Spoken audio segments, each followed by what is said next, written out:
All India Muslim personal law board की जानिब से जो प्रोटेस्ट कॉल दिया गया था बत्ती गुल का, वो बहुत कामयाब रहा। गैर मामूली उसका स्पॉन्टेनियस रिएक्शन रहा और ख़ास तौर से तेलंगाना, हैदराबाद और कर्नाटका से जो अभी तक हमारे पास रिपोर्ट्स आ रहे हैं, पूरे लोगों ने बिला लिहाज मज़हब मिल्लत इसका साथ दिया है। मैं उनका शुक्रिया अदा करता हूं। और इस प्रोटेस्ट करने का एक ही मकसद है कि हम नरेंद्र मोदी गवर्नमेंट को ये पैगाम देना चाहते हैं, ये मैसेज देना चाहते हैं कि आपने जो वक्फ अमेंडमेंट एक्ट 2025 बनाया है वो वक्फ बोर्ड के मफाद में नहीं है। वो वक्फ बोर्ड को बर्बाद करता है, वक्फ की प्रॉपर्टीज़ को ख़त्म करता है और ना उससे कोई रेवेन्यू में इजाफा होने वाला है। तो ये हमारा प्रोटेस्ट इसीलिए था और क्योंकि जो कानून बनाया गया वो अनकॉन्स्टिट्यूशनल है, हमारे संविधान के फंडामेंटल राइट्स के आर्टिकल 14, 15, 25, 26 और 29 का ग्रेव वायलेशन है। इसीलिए ये प्रोटेस्ट कॉल दिया गया है। आइंदा 1-2 हफ्ते के बाद ह्यूमन चेन का भी प्रोटेस्ट होगा, राउंड टेबल कॉन्फ्रेंस होंगी। तो ये हमारा प्रोटेस्ट उस वक्त तक चलता रहेगा जब तक नरेंद्र मोदी की हुकूमत इस बिल को वापस नहीं लेगी। मैं आप तमाम का शुक्रिया अदा करता हूं जिन्होंने इस बत्ती गुल प्रोग्राम में हिस्सा लिया।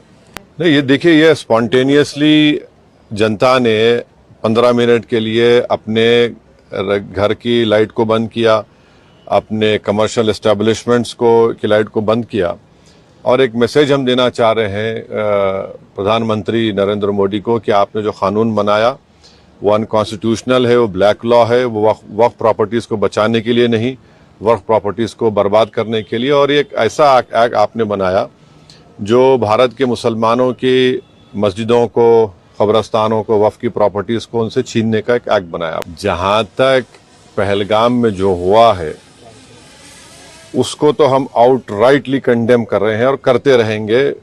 और हमने उस टेररिस्ट एक्ट को जिम्मेदार पाकिस्तान की इस्टेब्लिशमेंट, पाकिस्तान की सरकार को खड़ाया है और उन्हीं की पूरी सरपरस्ती में, उन्हीं की तायद, उन्हीं के सपोर्ट और फाइनेंशियल सपोर्ट से, मिलिट्री ट्रेनिंग से वो आतंकवादी पाकिस्तान से बॉर्डर क्रॉस करके पहलगाम तक आए और वहाँ पर उन्होंने 26 टूरिस्ट को जान ली।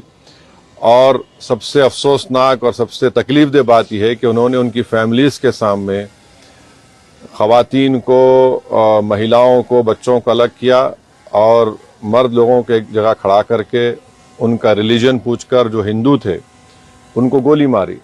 तो वो तो कंडेमनेबल है, उस पर कोई डिस्कशन होने की ज़रूरत भी नहीं है।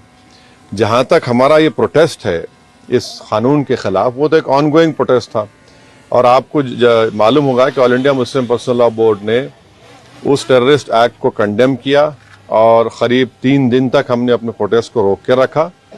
तो ये पहले से तयशुदा प्रोग्राम है। जहाँ तक देश की अखंडता, देश की इंटीग्रिटी की बात आएगी उसमें तो कोई कॉम्प्रोमाइज़ नहीं हो सकता। अब जो all India Muslim personal law board का प्रोग्राम है कि नेक्स्ट मंथ मई में ऐसे ही एक टाइम पर दिन में एक ह्यूमन चेन बनाई जाएगी इस वक्फ अमेंडमेंट एक्ट के ख़िलाफ़ और फिर राउंड टेबल कॉन्फ्रेंसेस भी होंगी।